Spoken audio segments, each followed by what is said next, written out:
अस्सलामुअलैकुम रहमतुल्लाहि वबरकातुहू। लाखों करोड़ों दुरूद सलाम नबी अकरम सल्लल्लाहु अलैहि वसल्लम पर, उनकी आल पर, तमाम सहाबा इकराम पर। आज जो आपके लिए तवीज़ लेकर आया हूँ, ये तवीज़ ज़ुबान बंदी के लिए है। अगर आपका एक दुश्मन है या एक से ज़्यादा हैं तो सबकी ज़ुबान को ताला लगाने के लिए बड़ा ज़बरदस्त है। रूहानी इजाज़त के लिए 41 टाइम दुरूद पाक पढ़ के कमेंट्स बॉक्स में इंशाअल्लाह लिख दें। रूहानी तौर पर इजाज़त है। चैनल पसंद आए तो ज़रूर सब्सक्राइब किया करें, आल का नोटिफिकेशन प्रेस किया करें ताकि जो नई वीडियो है उसका नोटिफिकेशन मिल सके, और वीडियो को लाइक करके शेयर ज़रूर किया करें। अगर आपको पसंद आई है तो हो सकता है हमारे दूसरे मुसलमान भाई बहनों को भी पसंद आए, और हो सकता है वो भी परेशान हों किसी दुश्मन की वजह से, तो चलें उनके लिए भी आसानी हो जाए। तो सबसे पहले ये तवीज़ लिखने से पहले सदका खैरात ज़रूर करना है। नाजायज़ नहीं इसको इस्तेमाल करना, जायज़ ही इस्तेमाल करना है। सदका खैरात कर लिया, पाक साफ़ हालत में पाक साफ़ जगह पे बैठ के लिखें। दिन में किसी भी टाइम लिख सकते हैं, किसी भी दिन इस तवीज़ को लिख सकते हैं। कोई ख़ास दिन, कोई ख़ास टाइम नहीं, लेकिन तवीज़ चाल के बगैर नहीं। अगर चाल समझ आएगी तभी लिखिएगा। ऐसा नहीं कि आप ख़ुद से ही कुछ करना शुरू कर दें ऊपर नीचे, तो फिर फ़ायदा होने के बजाय उल्टा नुकसान होता है।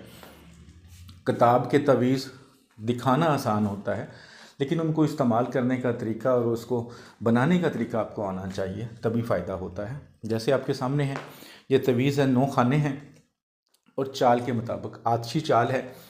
तो खाना नंबर 1 में जो रेड कलर का निशान है लिखा हुआ है 1, वो आपने नहीं लिखना, जस्ट आपको समझाने के लिए। तो खाना नंबर 1 में 50047। खाना नंबर 2 में 50048। 3 में 50049, जिसे हम 50049 भी बोल सकते हैं। 4 में 50050। खाना नंबर 5 में 50051। 6 में 50082। 7 में 50053।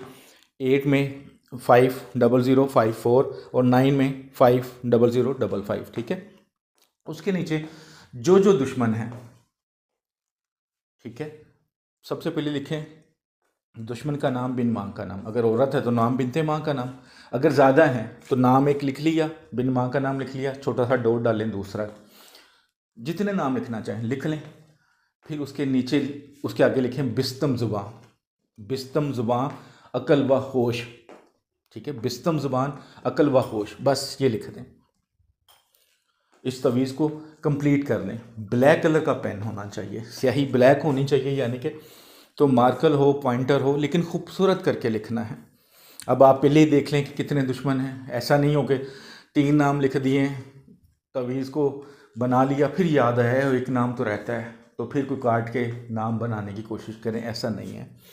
दुश्मन 1 है, 2 हैं, जितने हैं सारे लिख लें, लेकिन इतना ख्याल रखिएगा मेहरबानी करके कि जो दुश्मन हैं वो पहले ही अपने पास नाम याद रख लें, तो पता होता है सबको।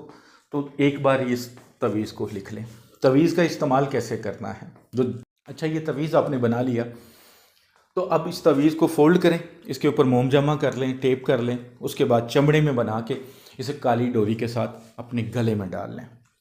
इंशाअल्लाह जब भी आप करेंगे तो उस दुश्मन की ज़ुबान, चाहे वो 1 है, चाहे वो 10 है, चाहे 20 है, सबकी बंद हो जाएगी, चाहे वो दुश्मन घर में क्यों ना रहता हो। बस आप एक बार इस तवीज़ को बना लें, लेकिन पूरे यकीन के साथ। कामिल यकीन होगा तो 100% आपको फ़ायदा होगा।